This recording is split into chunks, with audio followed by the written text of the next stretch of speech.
Jeremias capítulo 18, se eu posso ler, diga amém. Palavra do Senhor, que veio a Jeremias dizendo: dispõe-te e desce à casa do oleiro, e lá te farei ouvir as minhas palavras. Desci à casa do oleiro, e eis que ele estava fazendo a sua obra sobre as rodas. Como o vaso que o oleiro fazia de barro se quebrou na mão do oleiro, tornou a fazer dele outro vaso, segundo bem lhe pareceu. Então veio a mim a palavra do Senhor. Diga forte: então veio a mim a palavra do Senhor. Não poderei eu fazer de vós como fez este oleiro, ó casa de Israel. Diz o Senhor: eis que como barro na mão do oleiro, assim sois vós na minha mão, ó casa de Israel. E você diz amém. Podei tomar os vossos assentos, glorificando o nome do Senhor nosso Deus. Meus amados e queridos irmãos, redobre a sua atenção. O texto que nós acabamos de fazer menção é muito conhecido de todos nós. E é bom quando nós lemos um texto conhecido, porque passamos a conhecê-lo ainda mais. Observe que no capítulo 18 do livro profético de Jeremias, logo no verso 1, observe que Deus tem uma palavra para Jeremias. Porém, esta palavra que Deus tem para Jeremias, no verso 1, ela de fato só vem no verso de número 5, quando ele diz: então veio a mim a palavra do Senhor. Então Deus tem uma palavra no verso 1, porém esta palavra só vem de fato no verso 5, quando ele diz: então, por causa disso, em decorrência disso, veio a mim a palavra do Senhor. Isto porque no versículo 2, Deus vai impor a Jeremias algumas condições para que ele pudesse ouvir e receber a palavra de Deus para a sua vida. E a primeira condição é quando Deus diz: dispõe-te. Aqui está a primeira condição para se ouvir a palavra do Senhor: dispõe-te. Por que, pastor? Porque Deus não fala com quem está ocupado. Deus só fala com quem está disponível para ouvir e obedecer a sua palavra. Quantos estão disponíveis para ouvir a voz do Senhor? Depois que Deus diz: dispõe-te, Deus então vai impor a segunda condição. Ele diz: dispõe-te e desce à casa do oleiro. Descer fala de humildade. Descer fala de humilhação. Por que, pastor? Porque Deus não fala com soberbos, orgulhosos. Deus só fala com quem é humilde para ouvir, aprender e obedecer a sua palavra. Então Deus impõe duas condições. Primeiro, dispõe-te.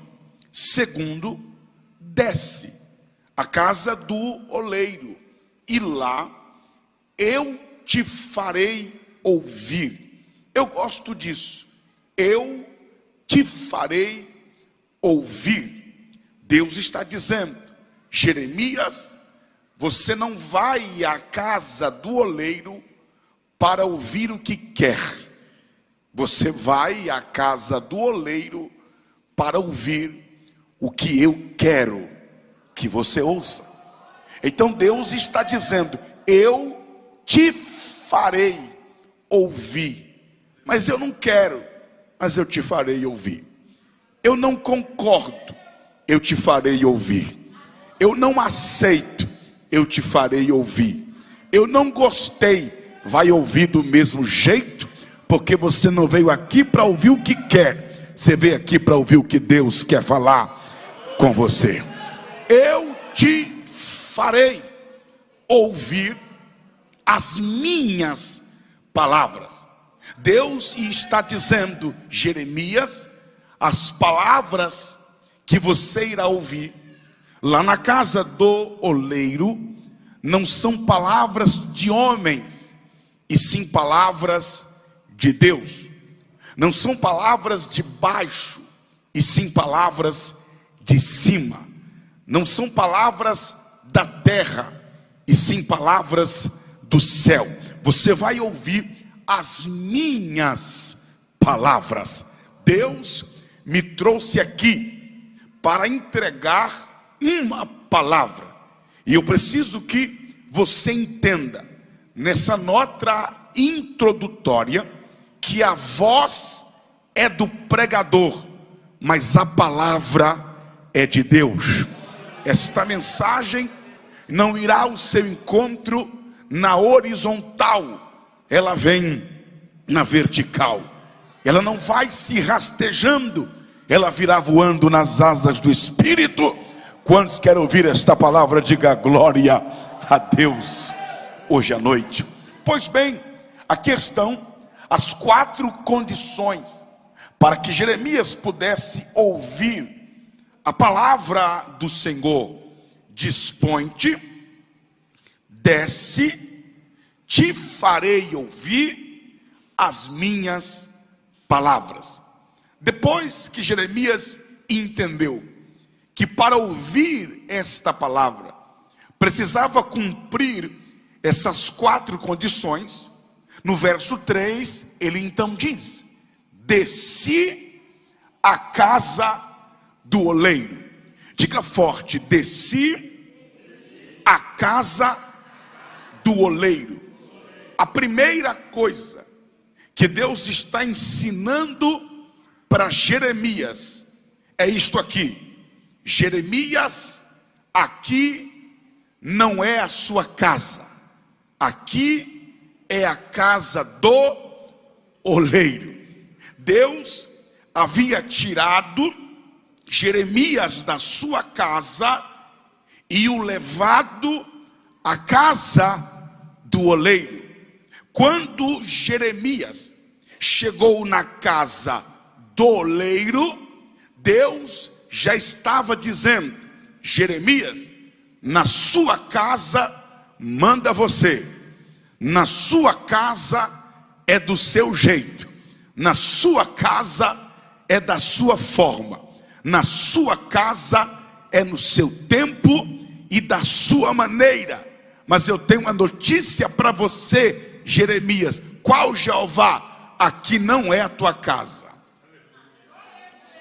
aqui não é do teu jeito, aqui não é da tua forma. Aqui quem manda é o oleiro, quem tem é o oleiro, quem pode é o oleiro. Aqui é do jeito que o oleiro quer.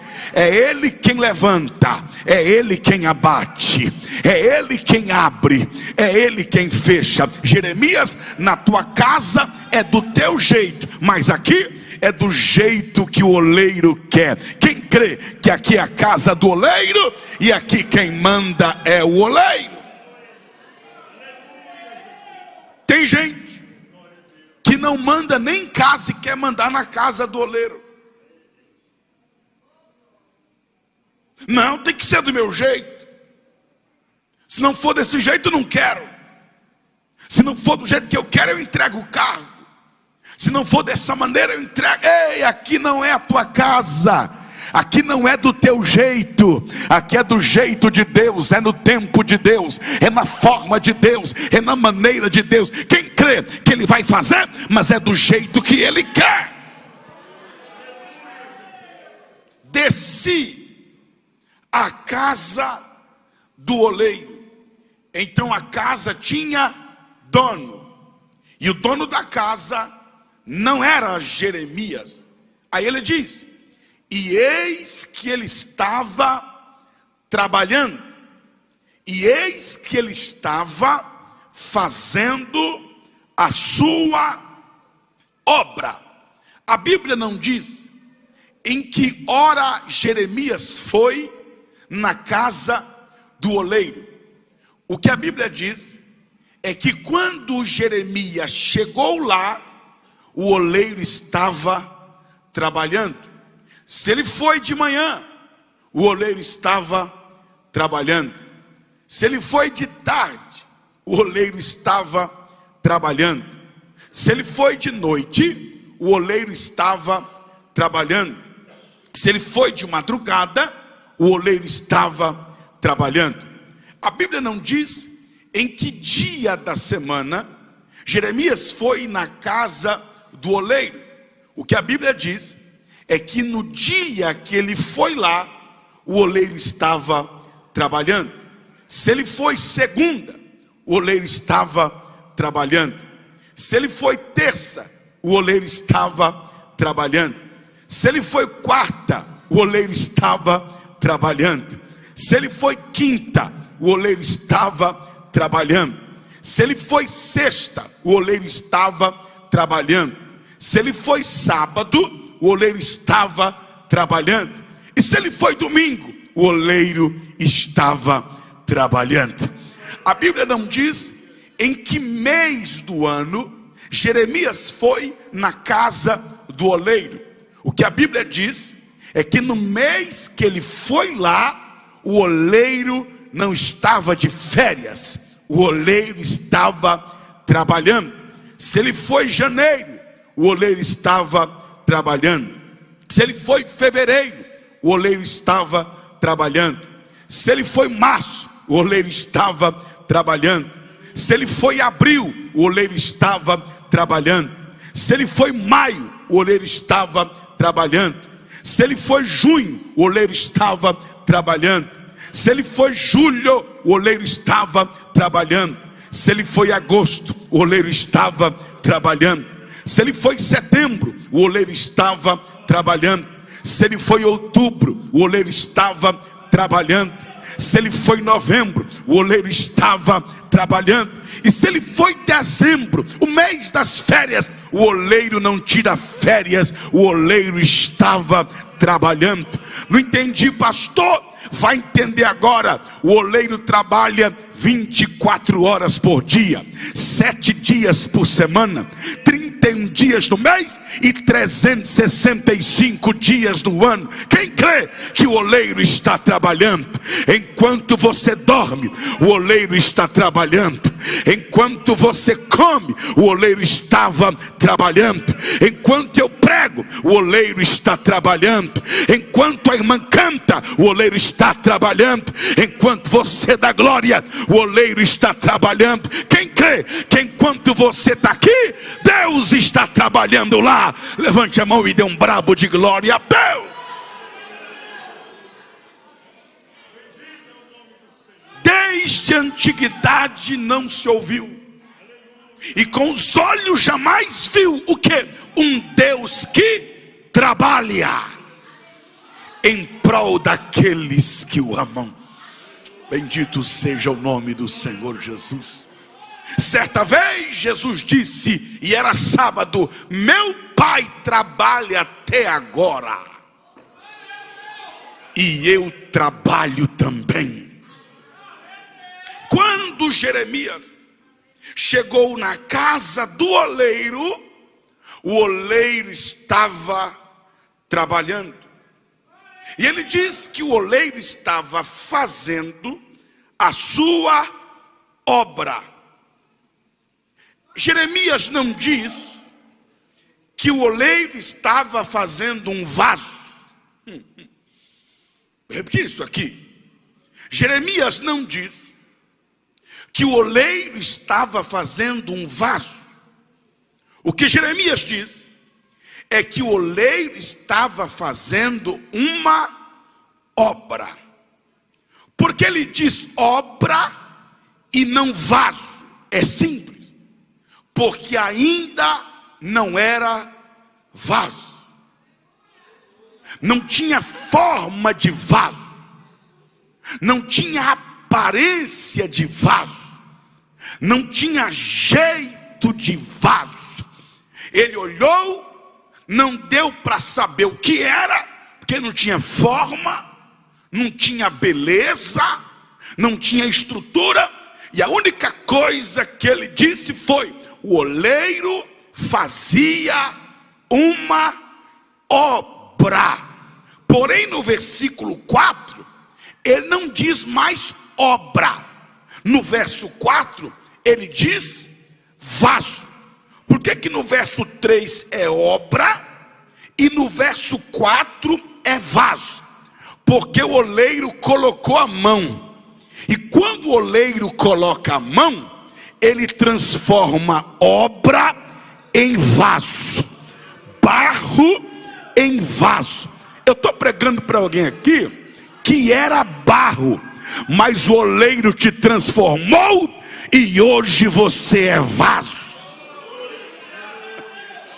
Eu estou pregando para alguém aqui que não tinha forma, não tinha aparência, não tinha beleza. Você era uma obra.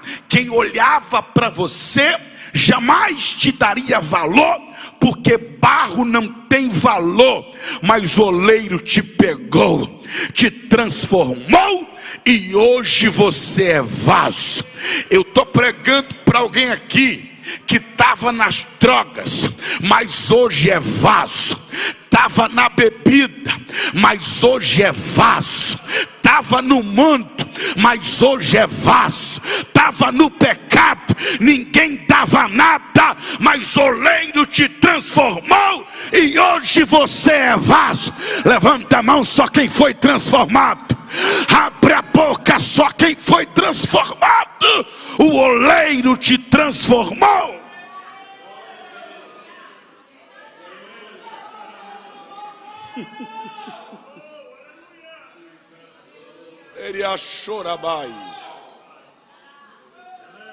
No começo não tem forma, não tem beleza, não tem aparência, mas o oleiro é especialista em transformar barro em vaso. O que não tem valor no que tem valor. O que não tem beleza no que tem beleza e honra. Quem crê que Deus ainda transforma barro em vaso? No verso 3 é barro, é obra. Mas no verso 4 ele diz o vaso. O vaso o que, pastor? Observe, ele diz o vaso que o oleiro fazia de barro se quebrou na mão do oleiro. Quando o vaso se quebrou, porque não queria ficar do jeito que o oleiro queria que ele ficasse, o oleiro disse: eu quero você assim. Ele disse: não, mas eu quero ficar assim. Não, mas eu quero você assim. Aí o barro ficou duro, disse: não, eu quero ficar aqui. Aí quebrou. Quando o vaso quebrou, parece que vejo Jeremias na porta da casa, olhando e dizendo consigo mesmo: já era. Quebrou. Não tem mais jeito. Só que você esqueceu de uma coisa, Jeremias. O quê? Aqui não é a sua casa. E qual a diferença? É que na tua casa quebrou, joga fora. Quebrou, não presta mais. Mas na casa do oleiro, quebrou, tem jeito. Quebrou, tem restauração. Quebrou, tem segunda chance. Quebrou, tem segunda oportunidade. Ei, a minha geração não conserta coisas quebradas. A minha geração joga fora, compra outro, substitui. Eu faço parte de uma geração que não conserta coisas. Primeiro, nós não sabemos consertar. Segundo, se for pagar o conserto e a peça nova, é mais de 60% do valor de um novo. E o que a gente faz? Joga fora e compra outro. Já pensou se Deus fosse assim também? Já pensou se Deus jogasse fora vasos quebrados? Jeremias está dizendo: se fosse na minha casa, eu jogava fora. Se fosse na minha casa, eu botava na lata do lixo. Ainda bem que aqui não é a tua casa, aqui é a casa do oleiro, e aqui Jeová conserta vasos quebrados, relacionamentos quebrados, famílias quebradas, projetos quebrados, sonhos quebrados, ministérios quebrados. O oleiro vai restaurar. Só quem crê, levante a mão, dê um brabo de glória a Deus. Deus não te joga fora, Deus te conserta, Deus te restaura. Agora tem um detalhe. A Bíblia diz que o vaso quebrou na mão do oleiro. Jeremias, o vaso não quebrou na tua casa. O vaso quebrou na casa do oleiro. Se quebrou na casa do oleiro, ainda tem jeito. Se quebrou na casa do oleiro, ainda tem conserto. Agora olha o detalhe. A Bíblia diz que o vaso que o oleiro fazia, se quebrou, na onde? No chão? Não. Se quebrou na mão do oleiro. Sabe o que isso significa? A Bíblia está dizendo que o vaso quebrou, mas não caiu. Vou repetir isso aqui. O vaso quebrou, mas não caiu. O oleiro segurou. Deus me trouxe aqui para dizer para alguém que eu não sei quem é: tu pode até quebrar, mas cair você não cai, porque o oleiro vai te segurar. O oleiro vai